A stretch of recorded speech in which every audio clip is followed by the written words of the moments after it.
花开花落自有时，缘去缘来总有因。大家好，欢迎收听翠花的秘密。一次春节回家，我发现一个5、6岁的小男孩跪在地上，正给公婆磕头。我清楚地听到他叫：“爷爷奶奶新年好，大大红包快拿来。”而这个小男孩我并不认识，坐在老公徐伟旁边的是一个年轻女人，故意和他挨得很近，有种说不出的暧昧。看到我突然来了，所有人都愣了。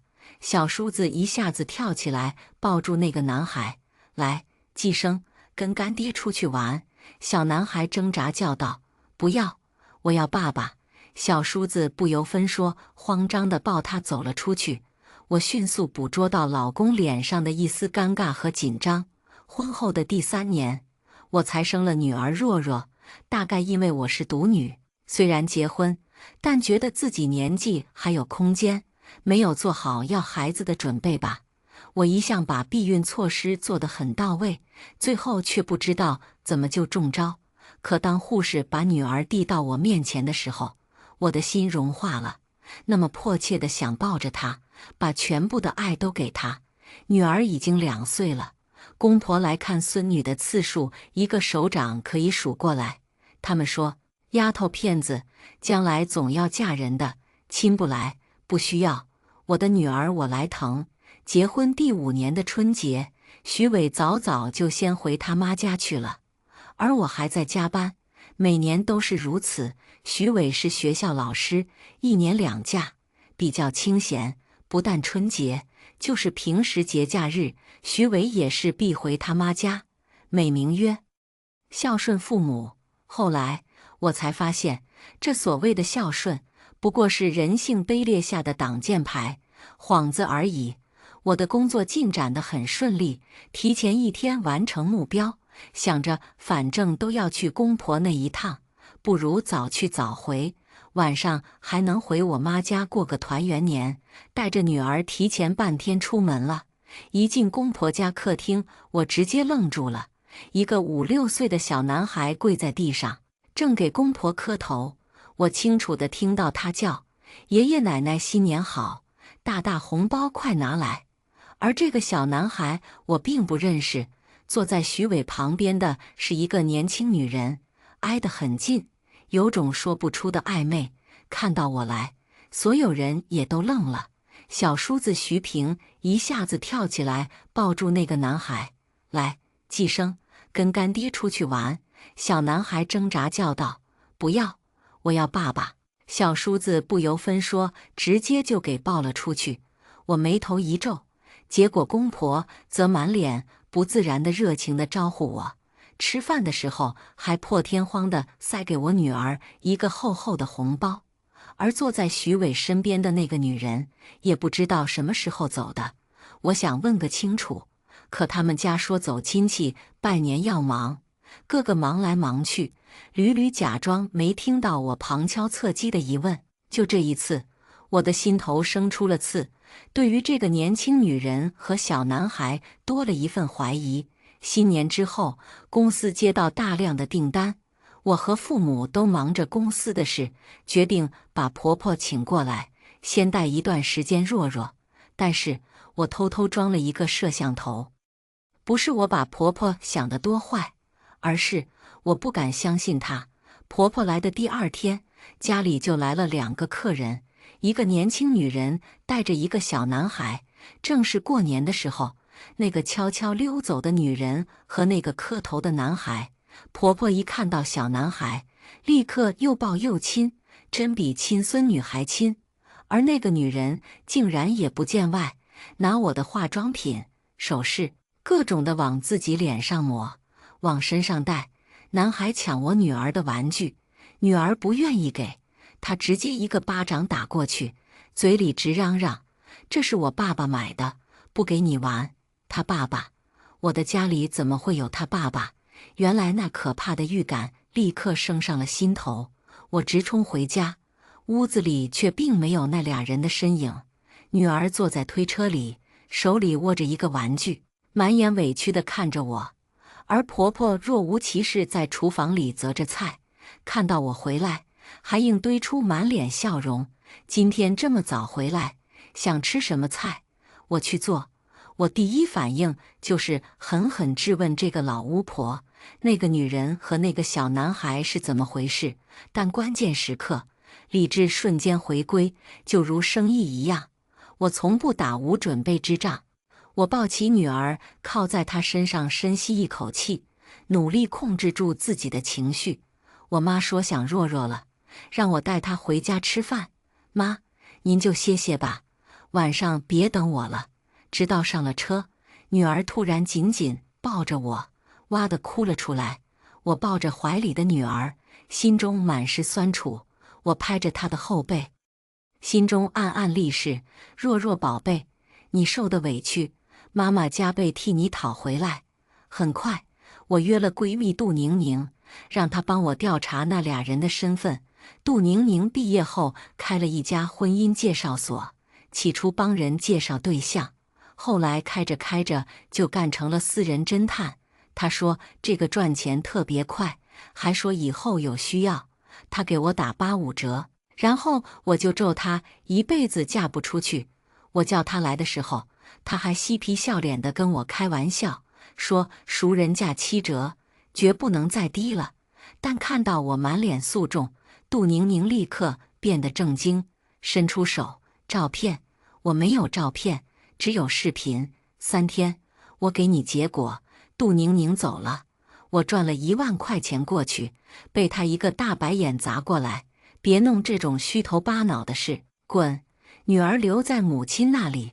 她告诉我说，女儿睡着就哭醒了，醒了抱着她不撒手，很害怕的样子。母亲问我，到底出了什么事？若若怎么吓成这样？我嘴上说没事，心中的恨却像火山一样，不停地往上窜，只等爆发的机会。杜宁宁回来了，这次她很严肃，把一个牛皮纸袋放在我面前。我想要打开，她却按住了。她好看的眼睛紧盯住我。你做好准备了吗？深呼一口气，打开了纸袋。虽然我心里已经有些预感，但当事实出现的时候，我还是愣了好久。男孩叫徐继生，年轻女人是他的母亲。男孩的出生证明父亲那一栏的名字叫徐伟，还有一张他们一家3口的合照。照片中的徐伟笑得非常灿烂，这和家里那个时刻抱着平板打游戏的男人完全不像，但他却就是我的老公徐伟。这个男人肆无忌惮地在外面找了女人，还生了孩子。若不是那次春节我撞见了那奇葩的一幕，以及婆婆明目张胆地将那个小三和小男孩带回家，我恐怕一直要被蒙在鼓里，糊里糊涂地被几个贱人算计。忍着泪，眨巴着眼睛，我半天没说话，手中紧握拳头，指甲渗透肉里，差点掐出血。你打算怎么办？杜宁宁为我出了数十个报复计划，还说如果不解恨，他找几个哥们好好教训一下那个混蛋。确实，我现在恨不能他死，但我并不想跟他同归于尽。而且我也知道，离婚与我一点好处没有。房子是婚后买的，属于共同财产。虽然他只象征性的掏了1万块钱出来，其他都是我出的钱，离婚却可以分走我1半的房产。工作是我父母花钱托关系，他坐享其成。而这些年，他家所有的开支，大部分都是由我在承担。如果离婚，我所有的付出都将是肉包子打狗，有去无回。对于钱财我不在乎，但吃哑巴亏向来不是我的作风。更何况我女儿受的委屈，我要加倍的让他们偿还回来。女人一向都是柔弱的代名词，但任何一个人都有自己的底线，如果被触及了，对不起，你自求多福吧。我看向杜宁宁，我要你这样做。我说了一个我的复仇计划，我要把属于的资产全部拿回来，还要让这一家恶心的人全都遭到报应。你傻了吧？杜宁宁伸手来摸我额头，要不要我陪你去医院？杜宁宁同情地看着我，能出这样的主意，她肯定以为我是气糊涂了。这是心病，医院可治不了我，唯有泄了心头这一股怒气才能好。我在家里累死累活，一个人撑起整个家，岂能容忍徐伟这个渣男在外面逍遥快活？我被算计了，那么我必须要让这些算计我的人付出代价。我的第一步就是要瓦解这一家人的内部，先从徐伟的弟弟徐平开始。我让杜宁宁帮小叔子徐平介绍对象，而且一定要介绍成。介绍人这活，杜宁宁真是手到擒来。第二天就带着一个既时尚又漂亮的女孩过来，她的名字叫小青，而小叔子徐平早已打扮得油光水滑等在那里。小青举止大方，谈吐得体，性格也温柔，小叔子一眼就相中人家。回到家兴奋地直搓手，婆婆也跟着高兴。我关上手机，看着杜宁宁，这个女孩，我有些担心。你别害人家呀，害她。杜宁宁眉眼忍不住地笑，咱俩可是光屁股一起长大的，你肚子里的花花肠子我能不知道？我挑的人你不放心，谁跟你光屁股长大？滚吧！我笑着打发走杜宁宁。预想接下来会发生的事情，我实在忍不住的冷笑。小叔子这边的感情进展很顺利，他每回来总是掩饰不住激动，但言谈之间却透露出小青的家境很好，他也不能太寒酸，所以经济方面需要一些援助。婆婆就看向我，她以为还像从前那样，只要开口，我就会把钱痛快地掏出来。我只当没看到没听到，打着电话出门了。我走出一段路，然后打开摄像头，家里闹开了锅。婆婆指着徐伟大骂：“你这个忘恩负义的孬种！过年的时候，要不是你弟弟出面，早让那个女人发现了，你还能过这种好日子？你弟花你点钱怎么了？那个女人有的是钱，你怎么弄不出来一点？我看你是不想。你就觉得我们拖累了你，你良心让狗吃了。”徐伟面对婆婆的恶意指责，也有些急了。要不是你非要孙子，我至于弄得进退两难吗？现在还想再害我，休想！你给不给？婆婆跳起来就要打徐伟，却没打到他，自己摔在地上，拍着大腿就好起来。那边徐平上前就给了徐伟一拳，两兄弟就打在一起，整个一家人一地鸡毛，恶心至极。我曾经问过杜宁宁，她是怎么找到那么多的女孩来介绍给别人的？杜宁宁当时笑而不语。现在我才知道，这些女孩全是婚托，而小青是杜宁宁最得力的助手。当然，她所有的真金白银和服装名牌全是婚介所的道具。为了达到目的，我投入了一些股份。小青的演技不拿个小金人，真是太可惜了。我亲眼看着她跟徐平通话时，满脸娇羞，手机一放，立刻满脸鄙夷。按徐平的话来说，他们的感情进展很迅速，已经可以达到谈婚论嫁的地步了。当然，徐平的花销也非常的大，在小青有意无意的暗示下，他已经开通了好几家网贷平台，紧急联系人。他输了徐伟的手机号码，毕竟只有亲人，通过审核的几率才更大。姐们，接下来怎么做？杜宁宁来找我，似笑非笑的样子。徐平跟小青求婚了，还真是够快的。接下来婆婆应该就要出面了，毕竟结婚这样的大事，房子是最主要的。这些年我负担着婆家不小的支出，婆婆曾经也提过想在城里买套房子，她当时说得很好，说房子不要太大，到时候她白天过来帮我们带孩子，晚上回去住，也不影响我们两口子的生活。我那时候也把这件事提上了议程，但母亲却不同意，几百万也不是个小数目，这事也就搁浅了。为此，婆婆背地里没少埋怨我母亲。现在既然徐平求婚了，婆婆肯定要提买房子的事。果然，她没敢直接跟我说，先让徐伟来通知我。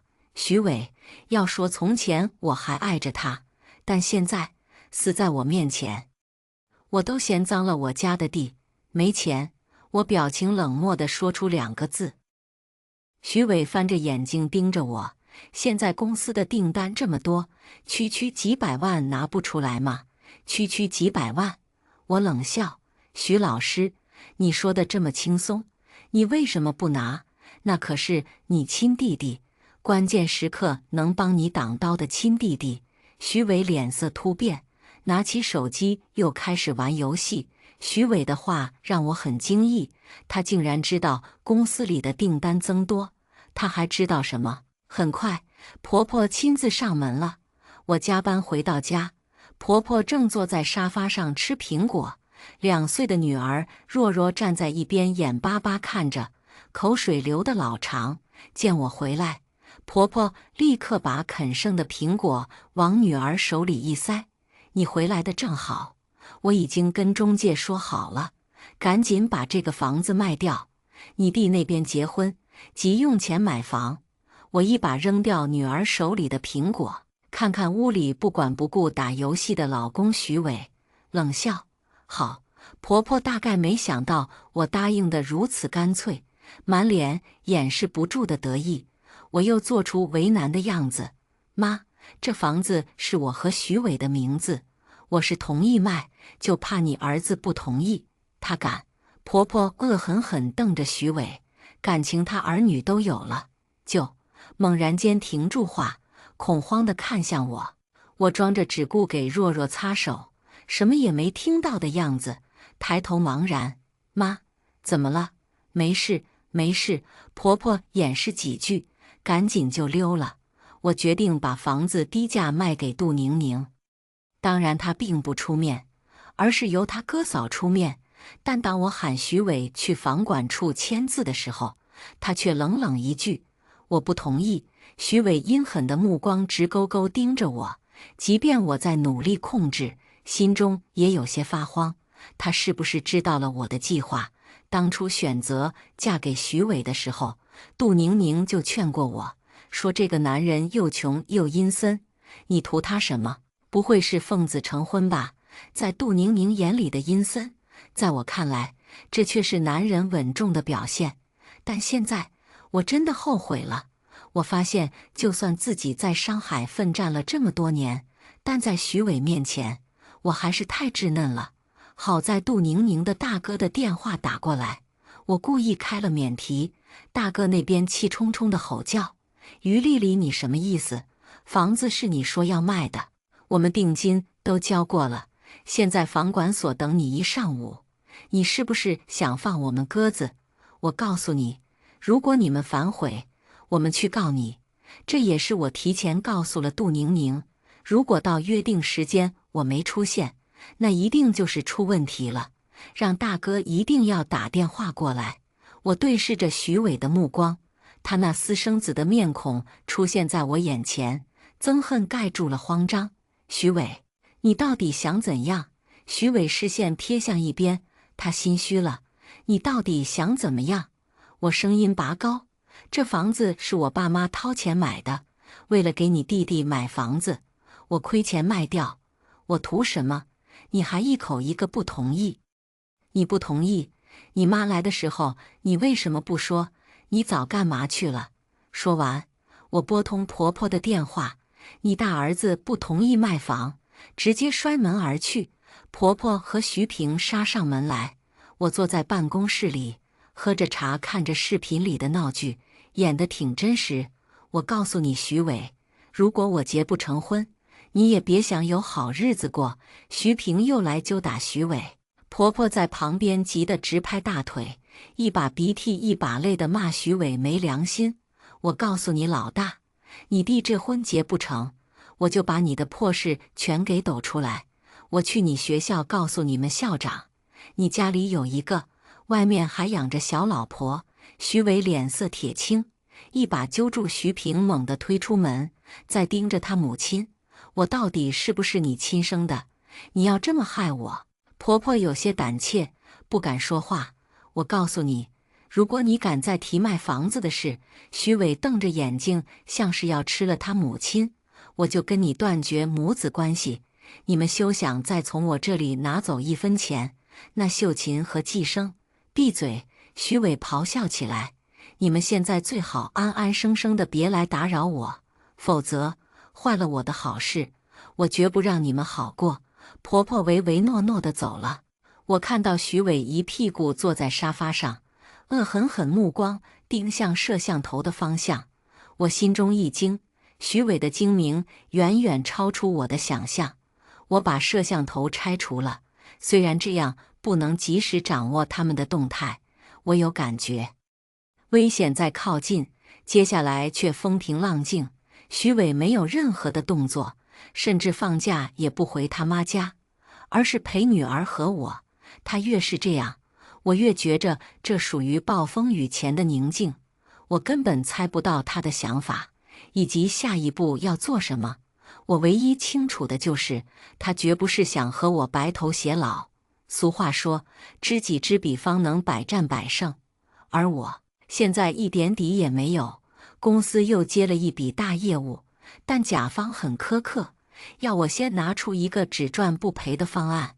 我白天在公司忙完，晚上还要回家继续加班。从前我一边工作一边还要哄孩子，徐伟就像死人一样不管不问。而现在徐伟不再玩游戏，而是开始哄孩子。他抱着孩子时不时过来一趟，蹲在我身边，柔声对孩子说：“乖宝宝，你看妈妈多忙，亲一下我们就回房间吧。”一晚上就亲了数十趟。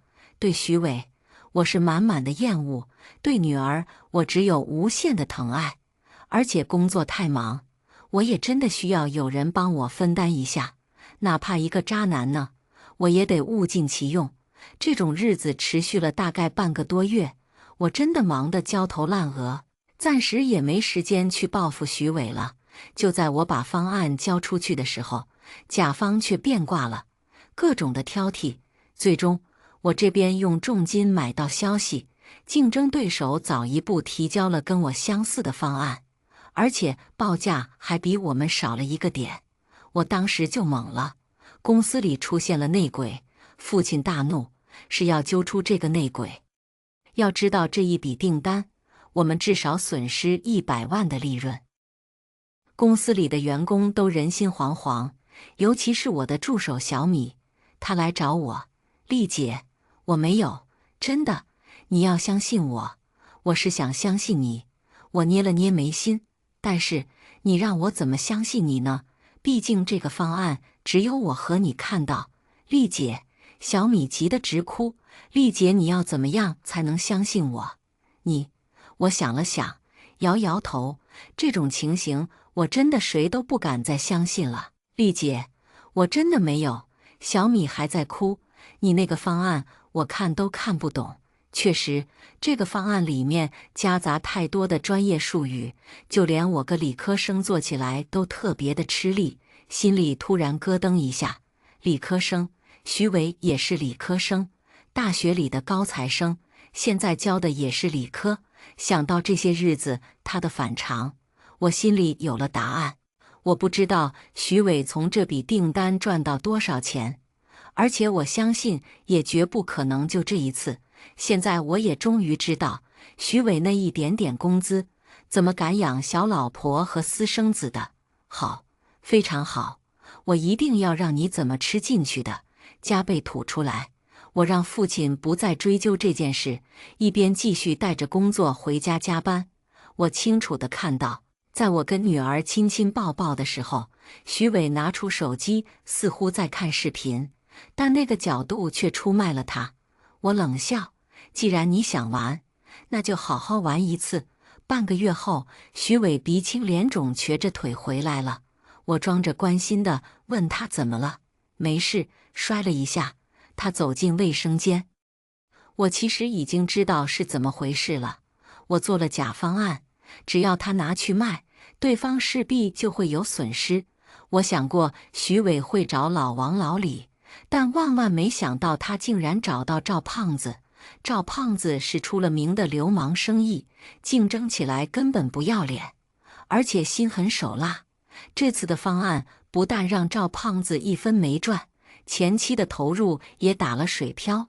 赵胖子对徐伟自然是恨之入骨，而且我这边又顺利拿下100多万的订单，让赵胖子更是恼羞成怒，直接在学校门口堵住徐伟，一阵拳打脚踢。赵胖子还逼着徐伟写下欠条，让他承担50万的损失费。我为什么会知道呢？因为赵胖子拿着欠条来找我了。你男人欠的钱，也就是你欠的钱。赵胖子满脸傲慢，这个钱你一天不给，你男人就一天没有好日子。随便，我叫来保安，谁欠你的钱，你找谁去，你怎么对付他，是你的问题。不好意思，送客。赵胖子黑着脸走了。至于徐伟有没有钱赔，赵胖子又会如何对付他，这个不在我的考虑范围。赵胖子这种唯利是图的人是不会吃亏的，他一定会让徐伟付出惨重的代价。而我现在只想赶紧解决我和徐伟之间的关系。小青在杜宁宁的授意下提出，如果1个月内再不买房的话，就分手。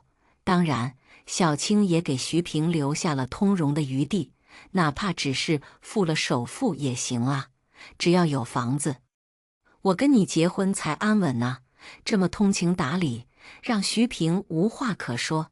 而且两人认识以后，徐平的花销也是如流水一样。按我大概的估算，徐平至少欠了10来万的网贷，如果不结婚，她等于就是竹篮打水一场空。她和婆婆再次找到徐伟，提出把我们的房子卖了，钱给她买房子结婚，无理取闹。徐伟最近被赵胖子逼得精神快要崩溃了，哪有心情理睬徐平，直接就要轰她出门。你别后悔！徐平嚎叫着冲出家门，婆婆坐在地上，依旧又哭又嚎的。徐伟竟直接拽起她母亲，野蛮地推出门外。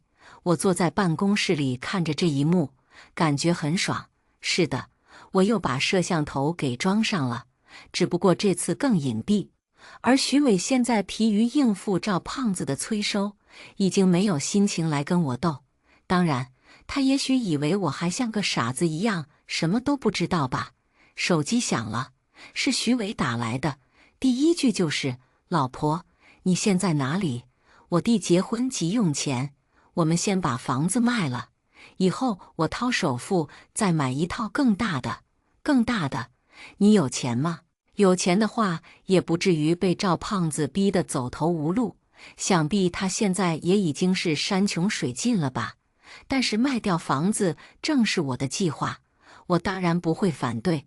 房管所，我刚给办事员说出徐伟的名字，杜大嫂过来冲我使个眼色。杜大哥正拉着徐伟在那砍价，这是我们事先排练过的，因为打钱的时候是打在我母亲的账户上，不能让徐伟发现。徐伟名下2套房子，过户哪一套？2套。即使经历了这么大的变故，我还是愣了好一会儿。我们明明只有1套房子，怎么会多出1套？而且还是徐伟的名字，是不是搞错了？是2套。办事员很耐心，1套和于丽丽共同拥有，望景小区；另外1套徐伟独立拥有，河畔花城。河畔花城虽然在市郊，但房价甚至比我们住的还要高。猛然就醒悟过来，他是出卖我们公司机密赚的昧心钱，这套房子根本就是属于我的。但现在不是撕破脸的时候，我还需要他签字，否则就算离婚，这套房子还得分他一半。望景小区过户签字，像徐伟这么精明的人，他不可能知道这无疑是引火烧身。但现在他就像热锅上的蚂蚁，已经乱了方寸。到底出了什么事，我一时还不知道。我只想赶紧把房子卖掉，把属于自己的财产拿走，钱打到我母亲的账户上。当然，这买房的钱是我让杜宁宁暂时过渡一下的资金。等我和渣男徐伟离婚之后，这个购房资金我会如数退还的。现在房子交易只不过是为了保留一份我的财产，毕竟那是我和父母的血汗钱，绝不能让这些丧心病狂的人拿走半分。我必须捍卫自己的尊严和财产，只要解决了房产问题，那就没有其他后顾之忧了。交易完成，还没出大厅，徐伟就拉着我：“老婆，我们现在去看房子吧，公司还有点事，你先去看。你不是说你来掏首付的吗？”我不给他说话的机会，出门上车，扬长而去。徐伟的电话不停地打过来，我干脆直接拉黑。我的钱绝不可能再给你们用一分，而且我还要搜集罪证，把徐伟告上法庭。但前提是我必须要先跟他离婚，否则耽误我女儿一辈子。我给公司方律师打电话，约他谈谈，毕竟他对这方面比较专业。方律师还没到，办公室的门就被人给撞开了。徐平红着眼向我冲来：“嫂子，你什么意思？你答应卖房给我买房子的，你现在电话不接，钱也不拿出来，你到底什么意思？”我努力让自己镇定：“徐平，你想干嘛？我告诉你，别胡来！我胡来？我胡来什么？”徐平嗷嗷叫着。我也警告你，别再给我耍花招。今天这钱，你拿也得拿，不拿也得拿。说着举起椅子就砸在我办公桌上，电脑闪出一片火花，轰的一声炸了。我当时真是吓坏了，不是我惜命，而是如果我出事了，我父母怎么办？我女儿怎么办？真的，我和徐伟还没有离婚，如果我出事了，他将是最大的赢家。保安冲进来，4个保安就把徐平狠狠按在地上。保安队长满脸是汗地看着我：“于总，对不起，让您受惊了。您怎么样？没事，没事。”心里暗暗庆幸自己听了母亲的话，没有回家，而是躲在公司里。如果在家里，相信我会很惨。于总，怎么处置他？送派出所吗？我看到保安队长偷偷地把徐平的脸按在地上，来回的摩擦，想必他也是恨极了，心里暗笑，却还是一本正经：“不用了，放开他吧，毕竟他是我老公的弟弟。”保安放开徐平，却并不离开半步，只是死死盯着。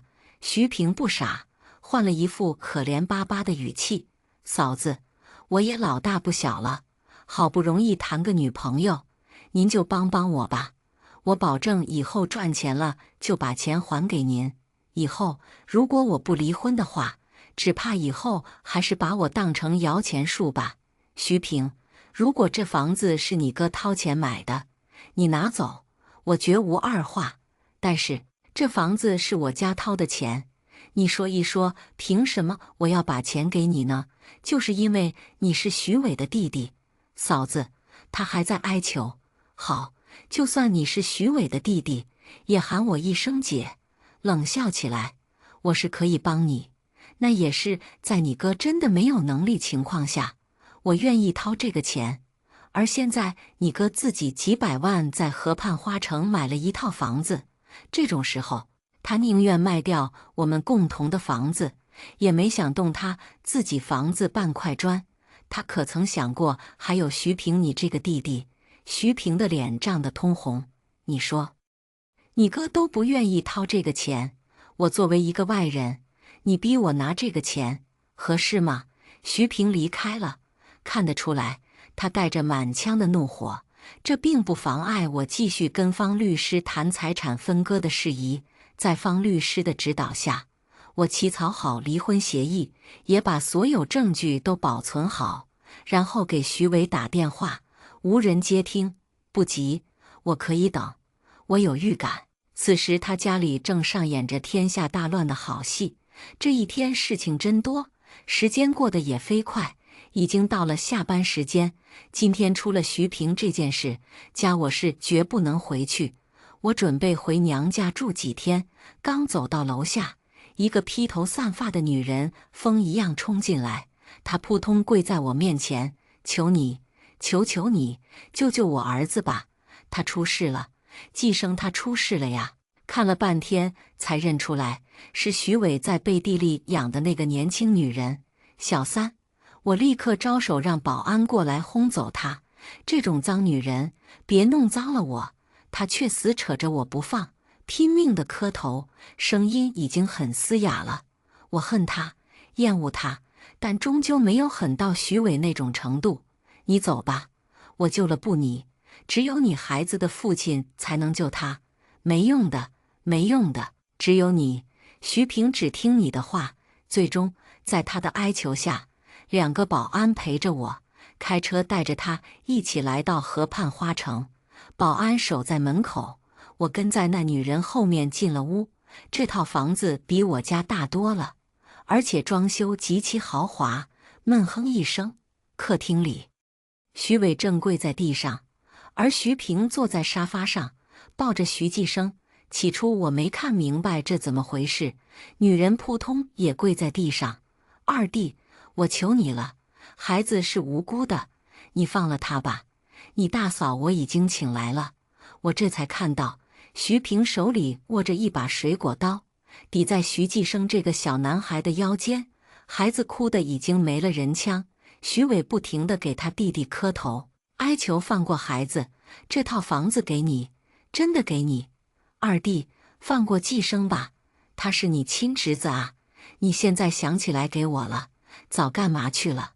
二弟，我们马上搬走，房子真的给你。晚了！徐平嚎叫起来，我要房子，我还要50万，立刻，马上给我！徐伟此时把目光投向我，什么意思？这种时候还想让我掏钱？我有点怀疑徐伟的脑神经已经不正常，但是等等，我怎么感觉有些不对？他们是不是故意演戏给我看？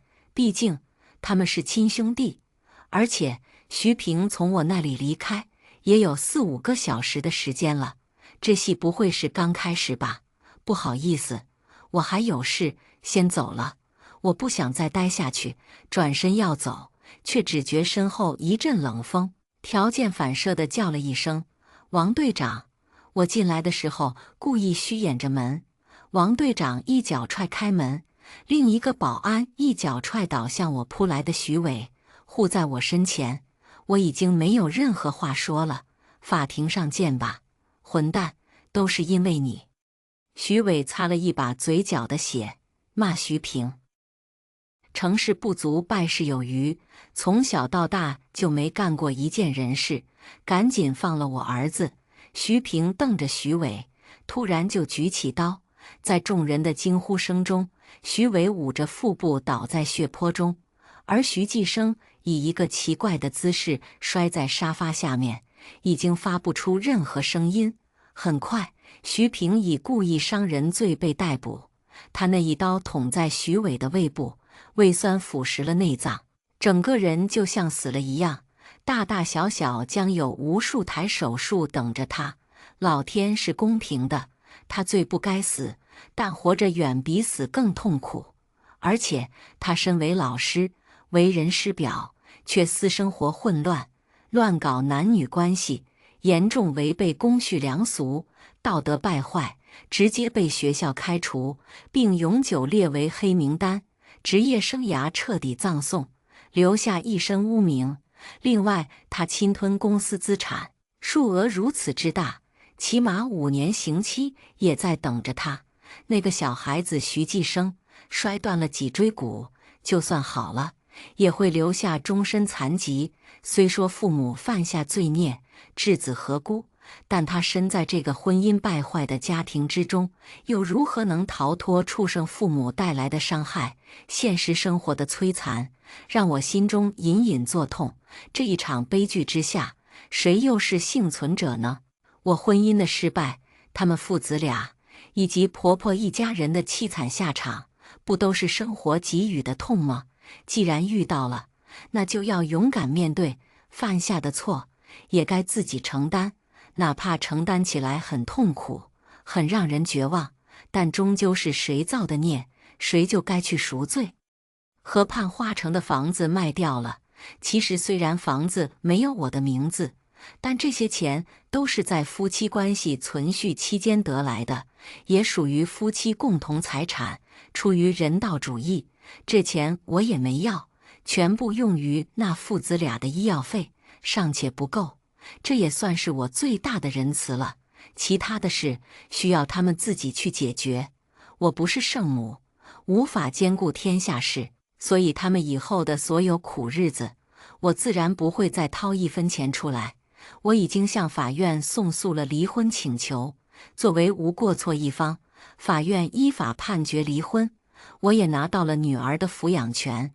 赵胖子天天跑去徐伟母亲家里要债，不给就在村里发宣传单，说徐伟是个道德败坏的大骗子。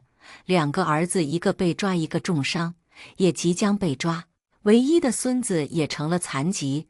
徐母禁不住这样的打击，彻底垮了，天天往外跑去抱人家的孩子，被村人打过无数次，最后老头只能把他锁在家里，过上了囚牢一样的日子。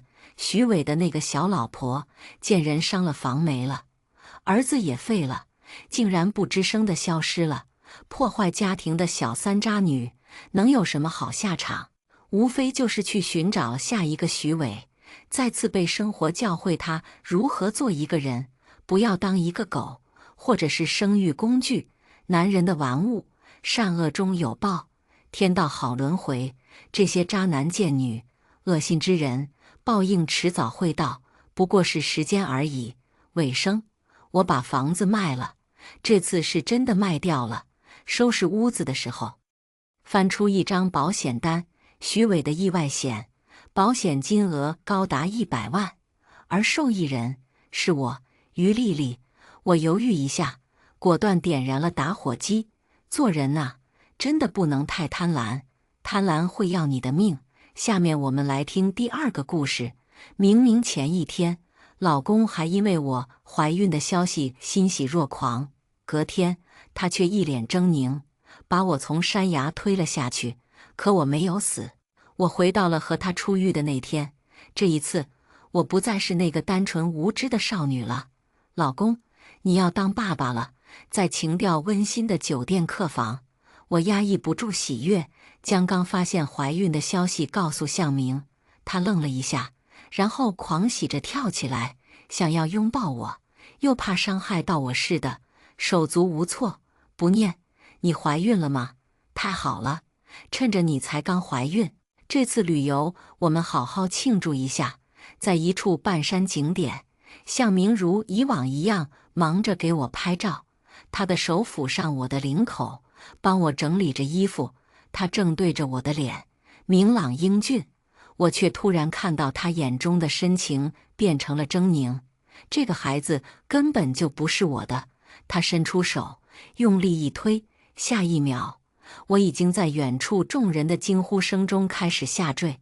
我撞向崖底，身体碎裂的声音伴随着无比剧痛，而更痛的是我的心。把我推下悬崖的人，竟然是我的丈夫向明。当我醒来时，发现自己竟然完好无缺地站在校园里。我回到了和向明出狱那天，这一次的互动会议。向明温文尔雅地向我伸过手来，秦不念是吗？我看过你的得奖作品，很有天赋，我一直在关注你，欢迎你毕业后来像是工作。我没有伸手，只是起身礼貌地点点头，谢谢向先生好意。毕业对我而言还很遥远，未来发生什么很难说。说完，我转身离去。走在校园的路上，四周都是青春洋溢的脸庞和无忧无虑的欢笑声。一辆自行车快速朝我撞过来，我知道身后有向明关切的目光，只是这一次，我轻巧地避开了。我的面庞和身体只有22岁，内心却早已没了当初的稚嫩。重生前，我和向明初遇的时候，我刚读研一，专业是珠宝设计与鉴定。学校组织青年企业家进校园的演讲互动会，向明作为知名珠宝企业向氏集团的负责人参会。台上的他风趣幽默，再加上高富帅加持，参会的学生都积极踊跃。我性格内向又腼腆，坐在最后一排角落里默默倾听。没想到，在和几人交流后，向明起身来到我跟前，伸过来的手洁净白皙。秦不念是吗？我看过你的得奖作品，很有天赋，我一直在关注你，欢迎你毕业后来向氏工作。我一时不知道说什么，慌忙起身伸手，他的手带着淡淡的暖意，我红了脸。后面他说了什么都不记得了。会议结束后，我走在路上，脑中还在重现刚才的场景。小心，不念。向明态度自然地叫我不念，像很多偶像剧那种老套的桥段一样。他抱着我躲开了差点撞上来的自行车。一袭白色衬衫西裤的他，就如传说中的白衣少年般来到我的生命里。之后，向明经常来学校找我。他说他喜欢我孤高又知性的样子，和他见过的那些女生都不一样。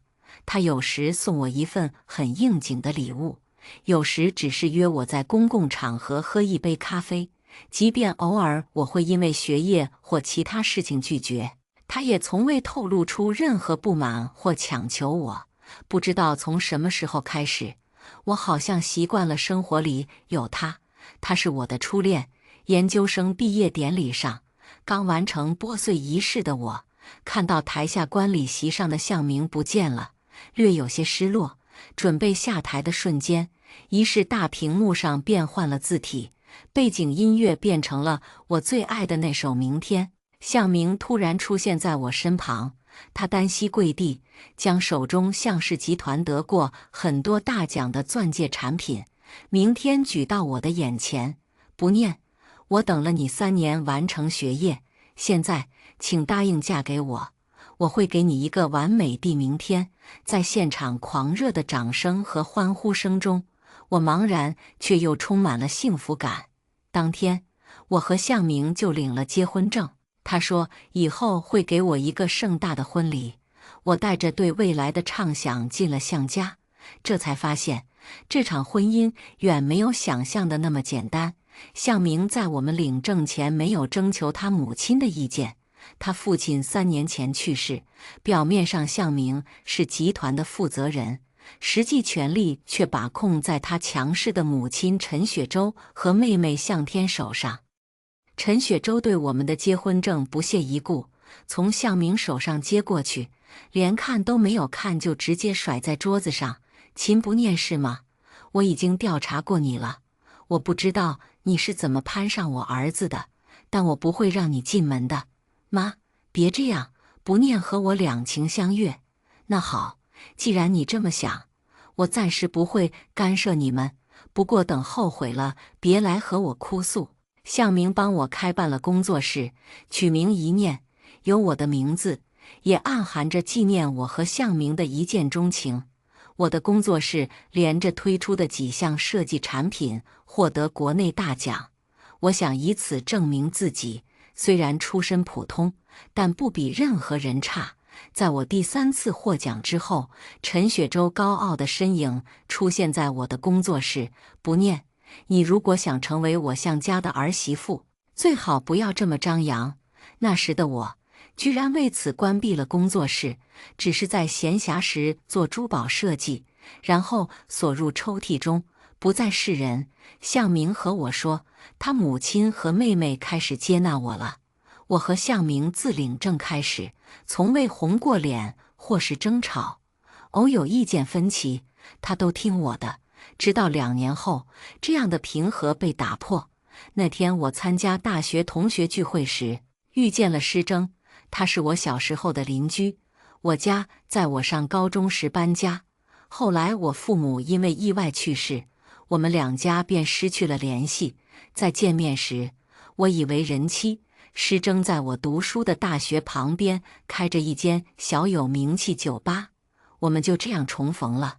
高中时，他父亲病重去世，欠下治疗的巨款，母亲精神受到打击，家里没有经济来源后，他放弃学业，做过很多工作养家。还债后，他有了点积蓄，开了这家酒吧。年少时的友谊单纯又暖心，我们难得重逢，互相为现在的生活鼓劲加油。聊得忘了时间，向明来酒吧接我，我告别施征坐上副驾，向明却没有开车。他是谁？他的语气有点冷。我小时的邻居，好多年没见过了。今天同学聚会就在他开的酒吧，就遇见了。秦不念，你已经结婚了。向明的声音猛地提高了8度，我这才反应过来，带着些嗔怪回答他：“你别多想了，我和他多少年没有见过了，小时候的朋友，聊天有什么问题呀？你别乱想了。”向明掰过我的脸对着他，他眼中的怒火让我觉得害怕，他的手紧握上我的肩膀，生疼，我不禁叫出了声。他突然松开手，启动车子，开得疯了一样。我们一路无话，到家后，向明的怒气好像消失了，他连连道歉：“不念，我相信你，我只是太在意你了。”我想起他平时的温柔体贴，就原谅了他。这件事也很快被抛诸脑后，直到有一天，我意外看到向明的车后座上放着对施征的调查资料，包括施征这几年来所有的通话和聊天记录。那一刻，我愤怒极了，向明居然这么不信任我，还动用了这样的手段。我连夜收拾了行李，搬进了酒店。向明来找我，我狠了心不开门，直到惊动了酒店的保安和警察，我只好放他进房间。他紧紧地抱着我：“不念，我不想做任何解释，我只是太害怕失去你。我们生个孩子吧。”我一下柔软下来。之前我每次提到生孩子，向明总是说我还太小，他的事业也很忙。这次他却主动提了出来。然而，我们几次备孕都失败了。向明专门带我去了他从国外回来的老同学开的孕育医院，由他同学亲自给我们检查。他的同学说，我们两人身体都没什么问题，最大的原因可能是我身体有些弱，加上压力大，不容易怀孕。我们又做了2次试管，还是没有成功。他妈妈在我参加的为数不多的家庭聚会上对我冷嘲热讽。我们向家想要的儿媳妇肯定要生得出孩子，以后好继承我们向氏的家业。他妹妹也添油加醋：“秦不念，你没有工作，又不能给向家添丁，要不让向明在外面找个人生一个，你帮忙养着。”我气急转身离去。向明为了安抚我，安排了上一世的那次马来西亚之旅。也许是旅游让我放松了压力，我发现自己怀孕了。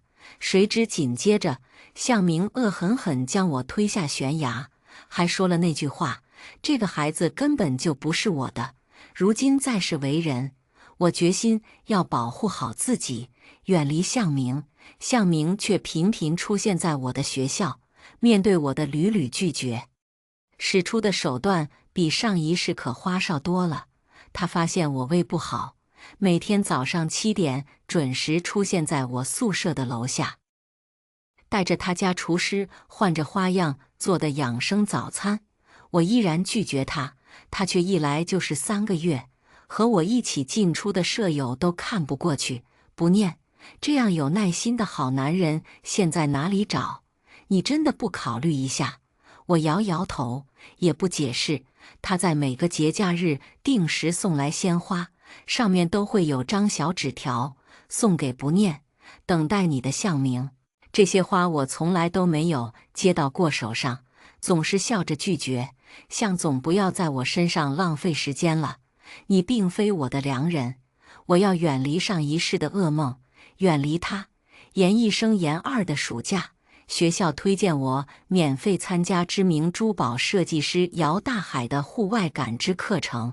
这课程很昂贵，我自父母离世后，全依赖助学金和奖学金生活，机会难得。为期5天的时间里，姚老师带着我们3位学生背着行囊在山间海边写生，感知大自然和人文珠宝设计的交互，不亦乐乎。在课程的最后1天，我们翻越一座野山时迷路了，被困在山间，山里手机没有信号，大家穿着单薄的夏季衣服。随着时间流逝，自小身体单薄的我，感觉到自己已经开始失温，慢慢失去了意识。在我最后一丝意识中，我看到了向明，他用厚厚的毛毯裹住了我，温柔地叫着我的名字：不念，不要怕，我来了。当我在医院醒来时，第一眼就看到向明关切的眼神。不念，幸好你们老师最后爬到高处找到信号报警了。他又紧紧抱着我。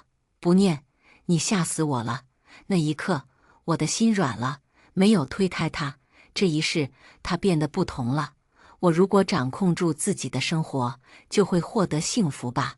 再次恋爱，我和向明提出，如果未来要在一起，他家里所有人要同意，否则我绝不答应。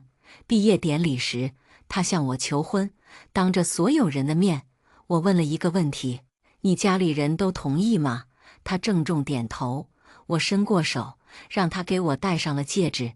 我没有同意和他马上领结婚证，坚持先有自己独立的事业。我借了些钱，成立了在念工作室，打造出属于自己的独立设计师珠宝品牌。随着设计作品在国内、国际大赛上屡屡得奖，我成为小有名气的青年珠宝设计师。这时，陈雪洲和向天露面了。秦不念，我不知道你是怎么攀上向明的，我那个傻儿子很容易被你这种人吸引吧？陈雪洲语气带着讥讽。他为了和你在一起，求了我妈多少次，今天一见，不过如此。向天补刀，你们这种出身贫贱的人啊，爬到这种高度不容易，全靠满满的心机。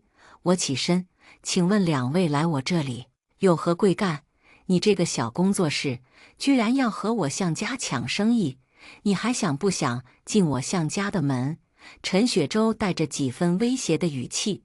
我笑道：你也说是小工作室，哪可能抢你们向氏集团的生意？另外，我补充一下，我是和向明在一起，但未必要进你向家的门。工作室的门被这2人摔得震天响，他们不甘心地离开了。和重生前一样，我和施征又重逢了。这次，我和他保持了密切联系。不久，向明就发现了，他依然怒气冲冲。不念，你是我的人，我没有退让。向明，我需要有自己的生活空间。如果你相信我，你就知道我不是会乱来的人。可是，我看到别的男人和你一起，心里就不舒服。如果你要因此限制我的交友自由，我们不如分开吧。我不再像从前那样无底线的妥协。他脸色有些不快，却没有多说什么，之后也没再提起这个话题。他真的和上一世那个人不同，我心中有几分欣慰。这天是向明生日，我早早结束了工作，准备提前去他家给他一个惊喜。到了他的住处，我脱了鞋，悄悄从后门上了台阶，准备进屋。出乎意料，我看到了之前我报名参课的姚老师。老姚，上次的事情多谢你了，要不是你帮忙一起组局，我还搞不定。不念，客气什么？要不是你投资，我哪里有现在的成就？不就是帮你泡个妞吗？我说老向，这女人值得你如此吗？越是得不到手的，越让人有兴趣吗？哈哈哈，最后还是让你得手了。小女生谁逃得过感动和体贴？更何况关键时候还有英雄救美的戏码。对了，老向，那个卖酒的穷小子，为什么要搞他？他好像对不念有什么想法。不念是我的人，娶不娶她我说了算，但别人不能动她。我听得浑身颤抖。我以为的深情，在他们口中居然如此肤浅不堪。我当时竟然都没有深想，为什么向明会在那个时候出现在山间？我悄悄退下楼梯，又听到背后传来一句：“不念新的参赛作品是不是会找你商量？到时你知道怎么做了吧？他的设计属于我，是我们向氏的，放心吧。但是他以后知道了，会不会生你的气？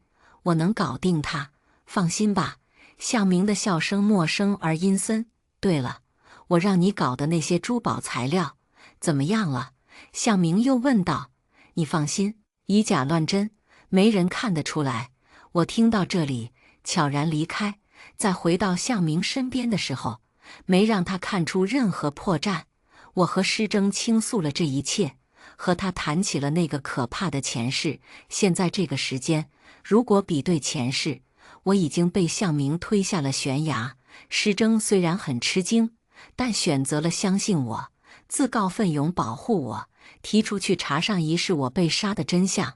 他的酒吧人脉很广，不久后，他告诉我，原来向明因为精子质量低下，不能生育，一直在他同学医院治疗。不过最近得知向明经过治疗，恢复了生育能力。知道这一切时，我浑身冰凉，如坠冰窖。没有生育能力的，居然是向明。所以他一直不愿意要孩子，还让我承受身体的痛苦，做了2次毫无作用的试管。当我告诉向明我怀孕时，他的第一反应是怀疑我出轨，是我不忠，而不是去验证其他的可能性。他直接将我推下了悬崖。而这一世，他依旧毫无改变，自私、狭隘、极端，占有欲极强。唯一不同的是，更会演戏了。施征还告诉我一个消息，向明在这一世曾有过一个女朋友，最后那个女生因为向明过强的占有欲而分手，全家人被打击报复，被迫搬到外地生活。知道这一切之后，我依旧不动声色。随着国际珠宝大赛临近，我没有把作品发给设计老师，只告诉他不想参赛了。我想多留些时间准备和向明结婚的事情。向明有我工作室的钥匙，电脑的密码是他的生日，这些是我假意在秀恩爱时透露给他的。我特意去外地游玩几天，给向天留下了时间。施征守在工作室的暗间里，在向明的妹妹向天进工作室盗取作品时报了警。向天被抓成了近期最大的新闻。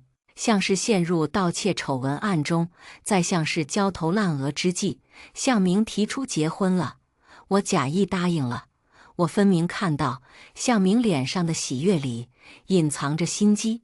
他提出了几个条件：一是马上结婚，我必须主动对媒体宣布向天没有窃取作品，这是家人内部的事情，而我以后要隐姓埋名成为向氏背后的设计师。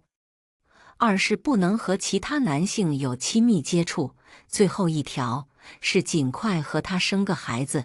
我没有戳穿他，只说向明，只要你对我真心实意，这些我都不在乎。向明忙不迭地点头发誓，我当然是真心实意的。不念，明天我们就去领证。隔天一早，向明来我的住处接我，却见我穿着简单的家居服。不念，今天我们要拍证件照，你还不换衣服？他很吃惊。向明，我们不会结婚的。为什么？因为我不爱你。我对一个自私、狭隘和充满心机、没有真爱的人爱不起来。我知道你故意让姚老师引我们假装迷路，知道你在治疗不育，知道你和我结婚的目的。够了！向明通红着眼睛，手中抄起我的一座奖杯，朝我砸过来。施征从另外一间房冲出来时，已经来不及了。我听到的最后一句话是：不念，你果然是喜欢这个男人的。所以你才变心吧？到这个时候，他还觉得一切都是别人的错误。血从我额头涌出，失去意识前，我看到施征和他扭打起来。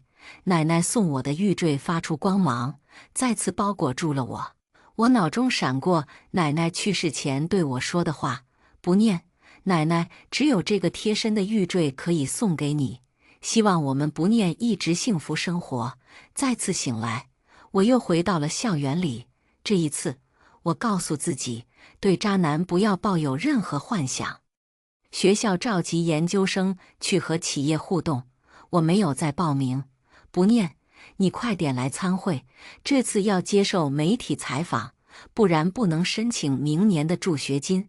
这些企业都是资助困难学生的慈善企业。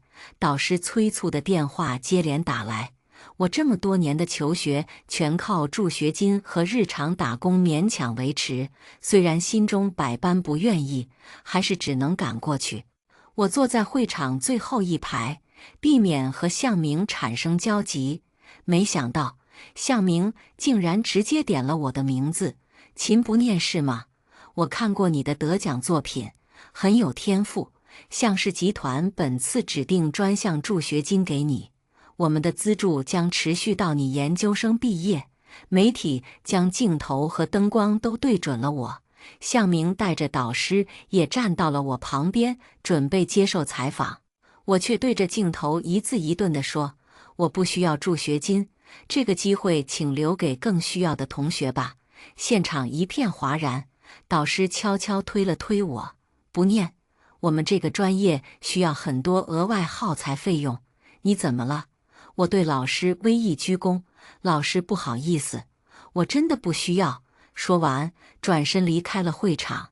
我不要再和向明、向氏集团发生任何联系。这一世没了向氏集团的资助，我必须去找兼职工作，才能继续完成学业。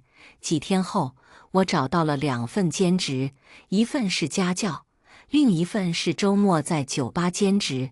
我计算了一下，加上之前攒下的一点积蓄，勉强够用，心里踏实不少。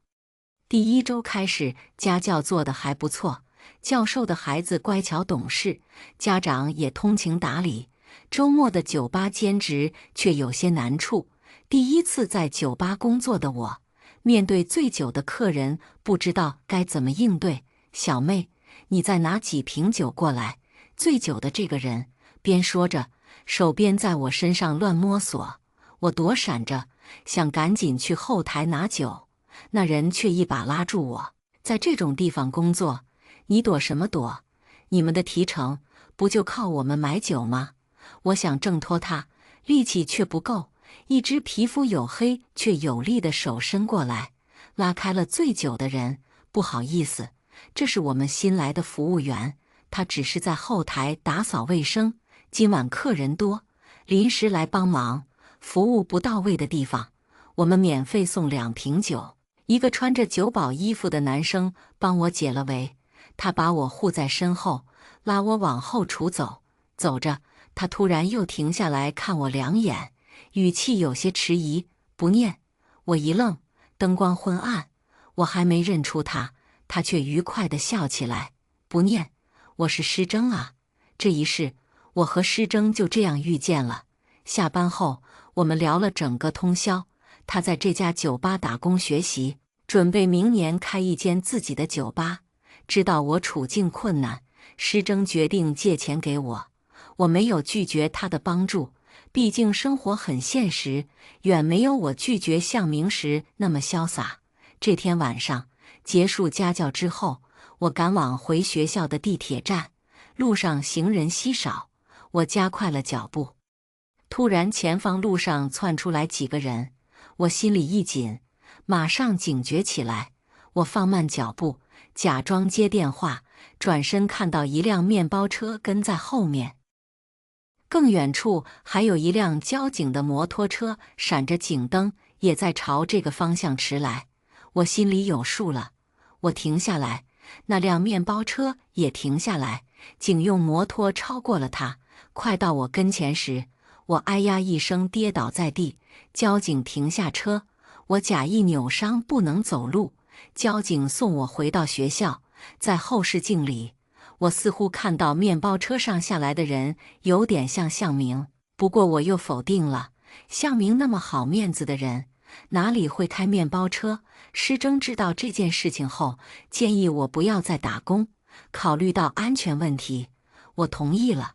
我每天埋头学习，提升自己的设计能力，出门也都尽量结伴。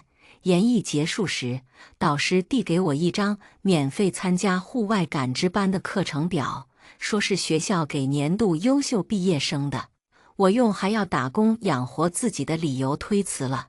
暑假，施征帮我争取了一份酒吧后台的备餐工作，工作挺累，但工资不错。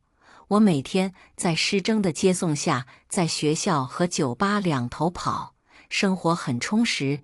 研21开学，学校论坛就炸锅了，舍友急着打电话给我：“不念，你快去看下论坛头条，关于你的。”论坛头条的帖子是我在酒吧打工被恶意 PS 的照片，有些照片衣服暴露，有些则是坐在别人腿上。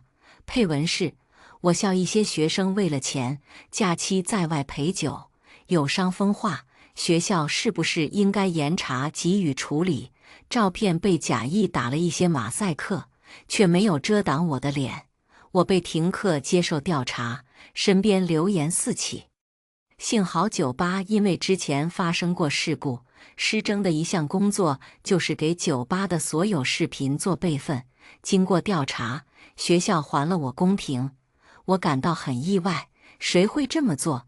向明吗？可是这一事，他和我甚至都没有交集。研3快毕业时，施征在学校旁边开了属于自己的酒吧。毕业后，我原本以为自己所学的专业竞争力很强，谁知找工作时却四处碰壁。我面试的设计公司大多给了简单的答复：“抱歉，你不是很适合我们的工作需求。”面试到最后一家时，我又被拒绝了。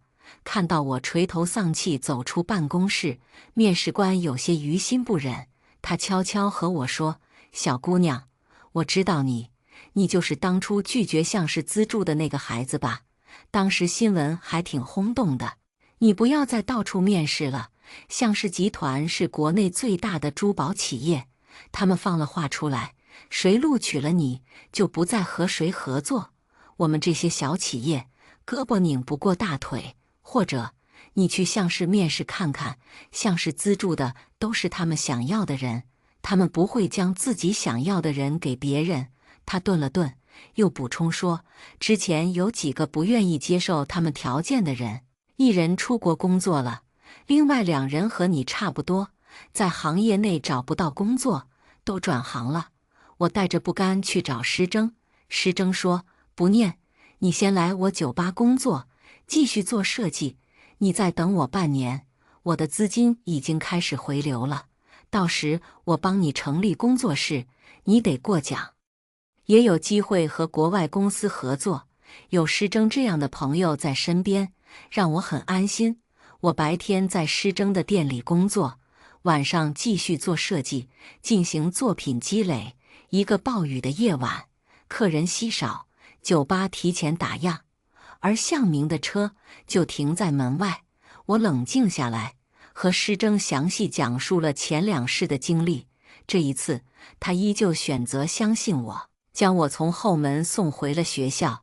我来到施征的酒吧，却发现门上贴着封条，上面写着因为消防和卫生检查不合格，店面被封整改，施征的电话、社交软件都失去了联系。旁边的商户告诉我，昨晚酒吧先被查店，被强制关闭了电源和水源，之后又来了几个人，和施征发生口角，后来动手见血，都被抓去拘留所了。我去找施征，想看看要怎么处理，却在那里看到了向明。他走过来，向我伸出手：“秦不念，我记得你。昨晚我的几个员工和你朋友发生了一些误会，我们一起吃个饭，解除误会，大家都算了吧。”施征向我摇了摇头，我给他轻轻点头示意，和向明一起走了出去。事情总是要解决的。不念，需要我帮忙吗？向明突然说道。他叫我什么？不念，语气也格外的熟稔。我的心顿时沉下去。他看到我震惊的眼神，神色严肃起来。不念，这辈子我不会让你离开我的。无人的角落里，他直截了当地说。上一世，施征抓住了我的把柄，他报警了。我逃脱的时候，袭警被击毙了。他狞笑起来。你听着很开心吧？可是我和你一样转世了，这一次你也一样逃不掉的。不念，我深吸了一口气，终于明白为什么这一世我小心翼翼，依旧躲不开向明。我答应了向明提的要求，一是给向氏做幕后设计师，版权都属于向氏；二是要当他的女朋友，不能再和施征见面。我开始给向氏做设计，得了几个奖项。看到我被驯服的模样，他问我：不念，你真的甘心待在我身边吗？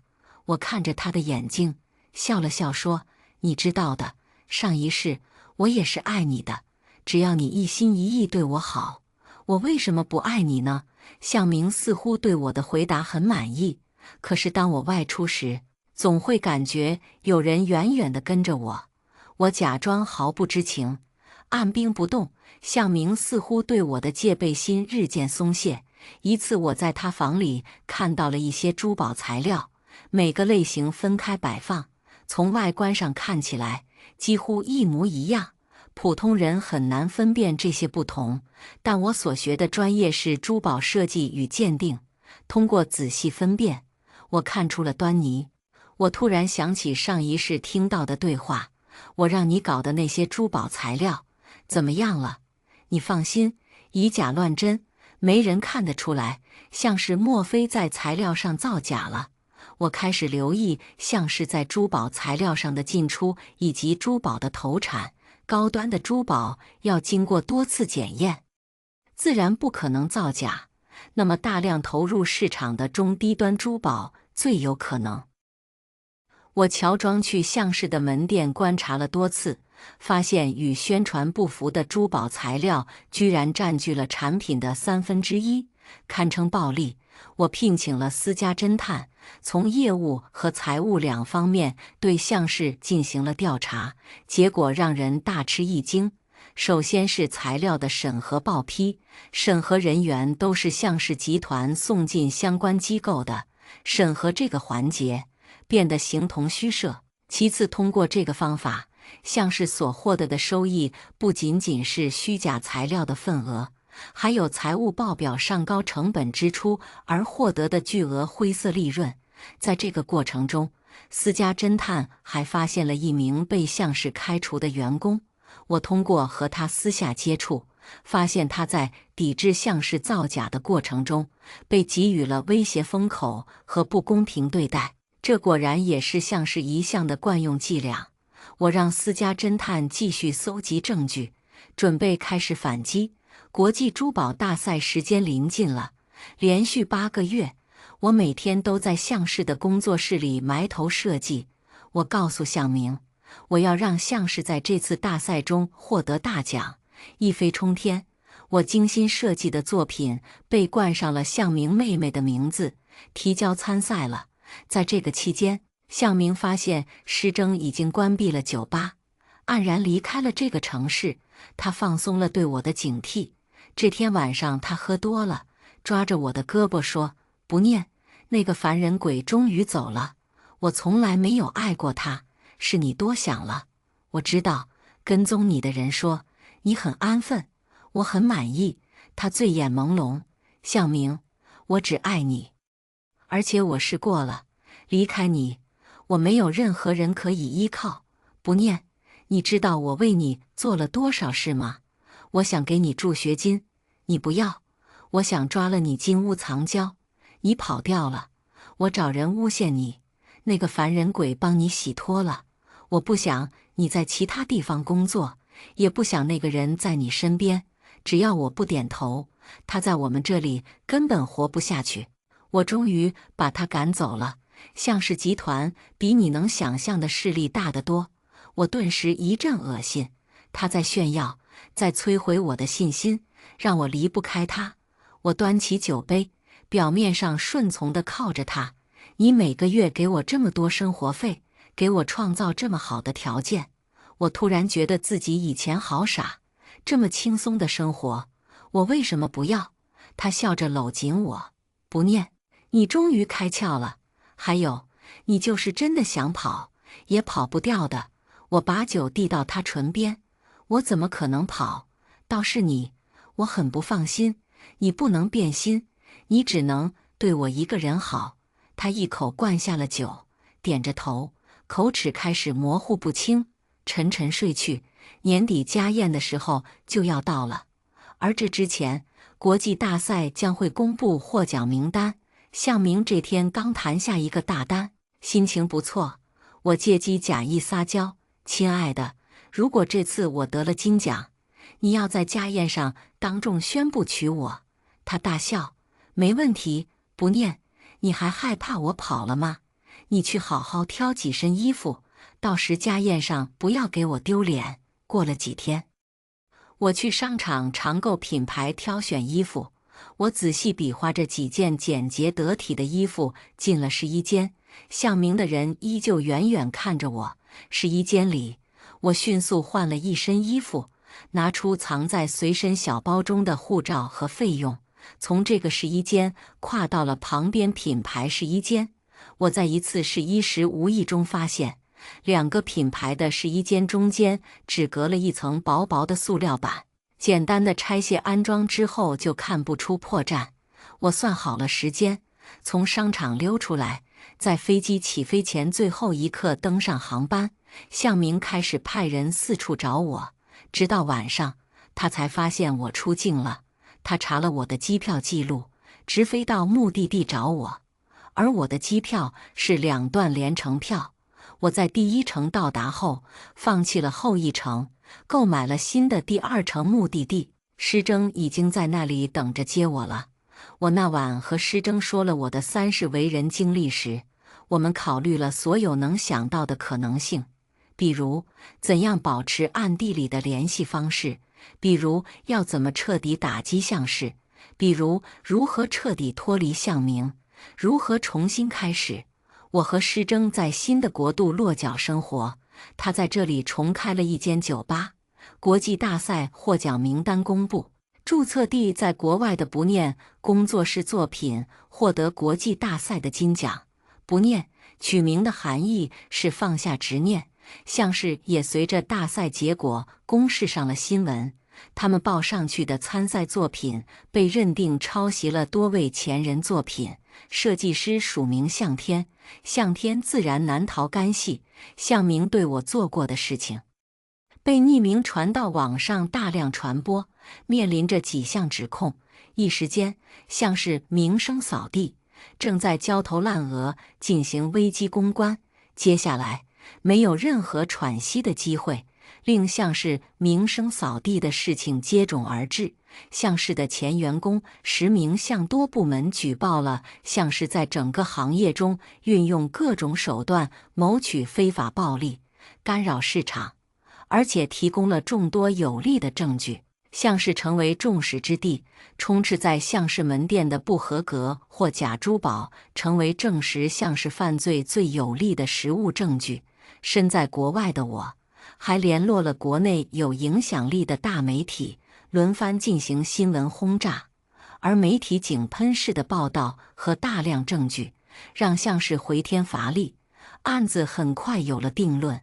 在新闻里看到向家人像泄气的皮球似的接受审讯的画面时，我正在海岛上喝着新鲜的生椰汁，吹着柔柔的海风，海鸥飞过太阳伞，像在传递着喜报。虽然历经3世纠缠，但善恶有报，因果不空。后来我听说向明因为各方面压力，在关押中发疯了。我知道这些，不悲不喜，3世为人的经历足够让我坚定地懂得什么是该在意的，什么是可以忽略的，什么是短短一生应该珍惜的？我的设计工作室依然不大，可我一直做着喜欢的工作。施征有时喝醉了，会对我说：“不念，你还会对爱情动心吗？明天你也考虑一下我。”他像是玩笑一般，可我却感觉出他的真挚和小心翼翼。这天，他又提起这个话题，我笑着回复他：“可能是被你的诚意打动了。不争明天，今天就考虑你一下吧。”今天的故事到这里就结束了。过去终将会过去，但故事已然成故事。您的点赞和订阅就是我更新的动力，期待您给出任何建议。我们下个故事不见不散。